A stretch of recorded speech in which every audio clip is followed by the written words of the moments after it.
Bonjour, voici encore un de ces petits délices dont Karl Abraham a le secret. Dans son article intitulé Deux contributions à l'étude des symboles, l'auteur se penche sur la signification symbolique du chiffre 3. Alors la fréquence de ce chiffre dans toutes les productions de l'imagination humaine est connue depuis bien longtemps, ses significations symboliques sont multiples. Par exemple, la signification mâle, génitale du 3, de même que l'allusion à la Trinité du Père, de la Mère et de l'Enfant, et d'autres trinités encore.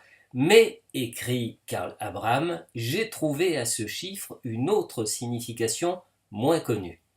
Les orifices du corps qui servent à l'ingestion et à l'excrétion, et qui possèdent les principales fonctions érogènes. Les zones buccales, anales et urogénitales sollicitent au plus haut point l'attention de l'enfant. Il semble être représenté par le chiffre 3 dans les rêves, surtout lorsque la constitution du primagénital a échoué et que ces zones érogènes sont en compétition. L'auteur fait alors référence à un conte intitulé Tischlein deck dich, qui signifie table, couvre-toi. Un père envoie au loin ses trois fils. Chacun d'eux apprend un métier et l'apprentissage achevé reçoit un cadeau de son maître. Le plus vieux, une petite table qui se couvre sur commande des mets convoités. Le deuxième, un âne qui, au mot âne, couche-toi, défèque des pièces d'or. Le troisième a pour cadeau un sac contenant un gourdin. Sur ordre, il sort du sac et inflige une raclée à tout ennemi de son maître pour revenir également sur ordre à son point de départ. Le premier cadeau signifie l'accomplissement du désir dans le domaine de la zone buccale.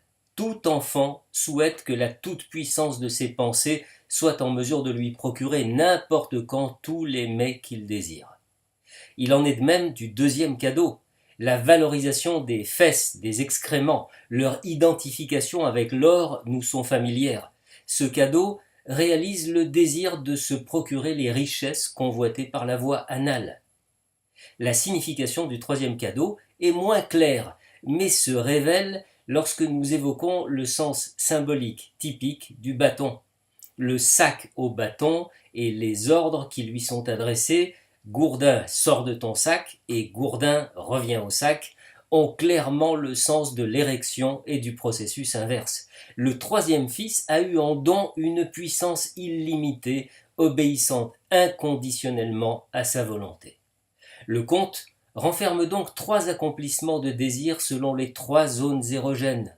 Il est à noter que leur ordre est semblable à celui des étapes de l'organisation de la libido découverte par Freud. Au cours de la première étape, c'est la bouche. Au cours de la deuxième, c'est l'anus.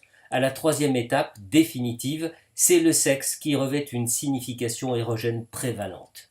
Soulignons qu'au début du conte, les deux aînés se moquent du plus jeune. Mais l'aîné égare sa petite table chez un hôtelier traître chez qui il passe une nuit et ne rapporte qu'une table ordinaire.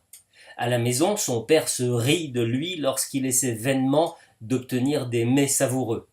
Il n'en va pas autrement du deuxième. L'hôtelier le trompe et son père se moque de lui. Il est hors de doute psychanalytiquement que l'hôtelier et le père signifient tous deux le père jaloux.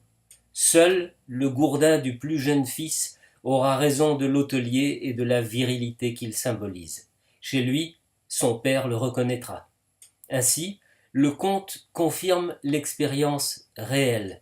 Ce ne sont pas les fantasmes infantiles d'origine orale et anale, c'est l'accès au primat de la génitalité qui fait l'homme.